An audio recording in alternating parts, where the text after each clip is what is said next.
Yo, what's up guys? It's Joshua Schmidt. And today we're going to look at... I don't know, like in my mind, German and Russian just kind of sound the same. I can't do the accents. So a couple of days ago, we looked at the best Asterix decks in the meta. And today, I guess we'll look at some of the best Asterix budget decks for you to consider this format with the new September 2018 ban list. Not a ban list channel. So before I begin, I would just like to quickly preface this by saying that this is in no particular order, because when you kind of get to the bottom tables, it's just the difference between table 600 and 700 just really not that much. And it's also very kind of tragic that staples are actually way more expensive than they've ever been in the history of this game. Previously, archetype cards were the ones that were the most expensive, and obviously that still kind of exists today. For example, Engage is super cheap, by the way. Playset for 300, there you go. That's like 5 decks on this list that you could build for that price. Now, of course, we had the reprints and stuff, so maybe that'll help you out with building some of these decks, like getting your evenly matches for your side deck and all that kind of stuff. So, but this is obviously just taking into consideration the fact that you only have what you kind of get with this list, and then we're going to be focusing on the main archetypes. Why the fuck cardboard costs money? We really do live in a society, and in that society there are people, and those people do things. Why are we still here? And at number 10 we have ABC, or should I now refer to it as ABBBCCC? Do you get it? Because the A got limited to 1, and then the other pieces, D, are actually still at 3, so you can actually still play B and C in your... So hopefully that should fulfill my mandatory quota of 1 joke every 3 minutes in all of my videos. That is my new formula that I try to follow. Well, I don't know about you, but I CBA to play this deck. But anyway, jumping into the next deck, this is going to be a super serious discussion on the competitive viability of Zefra, and that is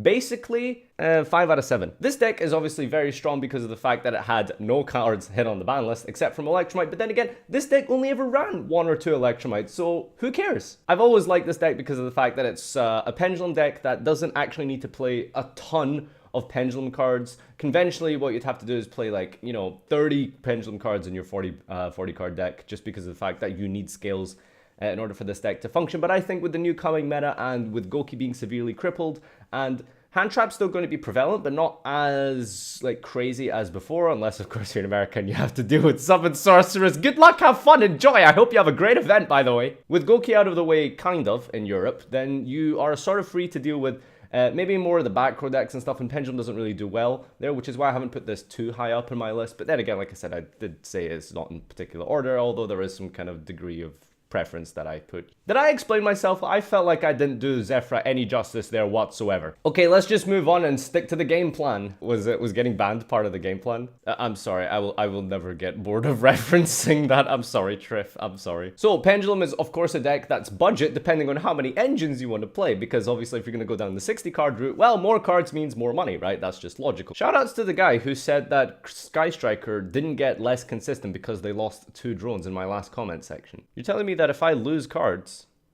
my deck doesn't get less consistent? Big think. Anyway, Pendulum is going to be a little bit stronger now in my opinion, because there's going to be less of a reliance on hand traps compared to before, because Goki should be a little bit toned down, at least in Europe. I don't know about America.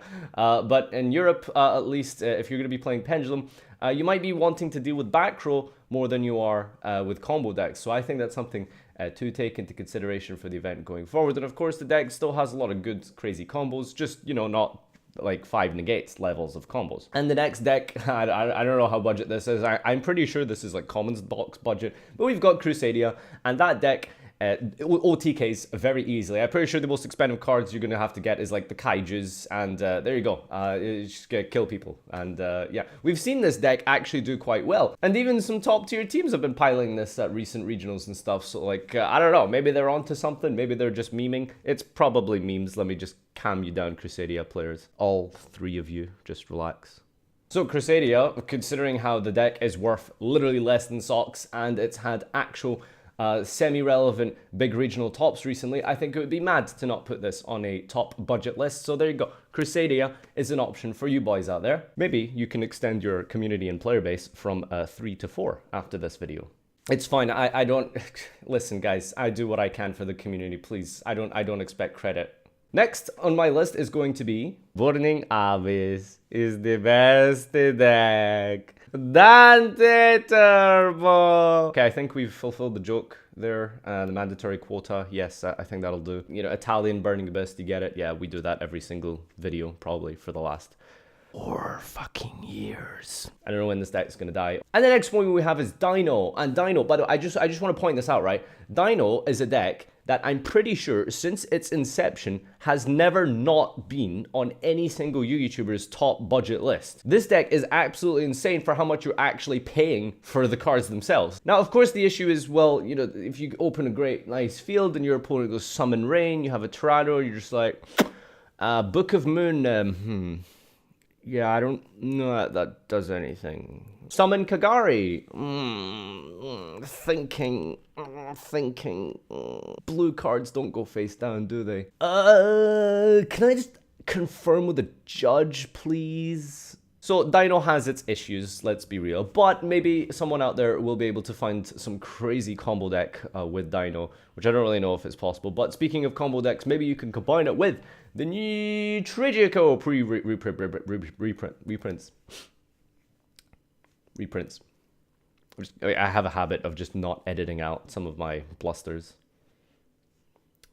I meant to say bloopers. I don't know where I got blusters from. True Draco is a deck that can function with just about every single floodgate in the entire game, so I don't really have anything else to say about that. GLHF, True Draco players, like you guys are what I live for. I love your decks. Like, I love your deck building. There's probably a floodgate that stopped you from going to the bathroom, so you know that's a good deck. And with all the reprints recently in the Megatins, this deck should be pretty budget to pick up. We used to call this Masterpiece Turbo, but I don't know, there's not really any Turbo anymore, and Masterpiece is banned. So really, number 4, we have cards. Just some cards. You guys like cards. That's why I make these videos. These guys like the cards and stuff.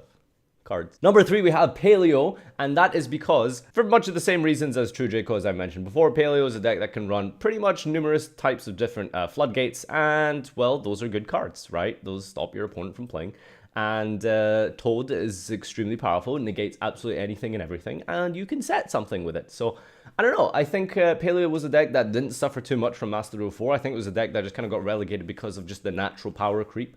Red Reboot, Twin Twister, Cyclone, these are all cards that will probably be popular again, evenly matched, of course. It's a rough time, I know, for Paleo players, but stay strong and just keep flipping those floodgates, okay, boys? Just keep flipping the floodgates. Next, we have Lair of Darkness. Once upon a time, I did a video of top 10 cards I've never read, and on that list, I probably should have included Lair of Darkness because I just don't really know what this card does, honestly, but my sources and operatives who work behind the scenes to make this channel the amazing shit show memes that it is, let me know and have informed me in a very classified meeting that this deck is actually very cheap and does things. Lilith Searching Sanctum is pretty big if true, but then again, if you're going second, I don't really know what that does. Summon Bagel Tack, summon Moral Tack, pop 1 card.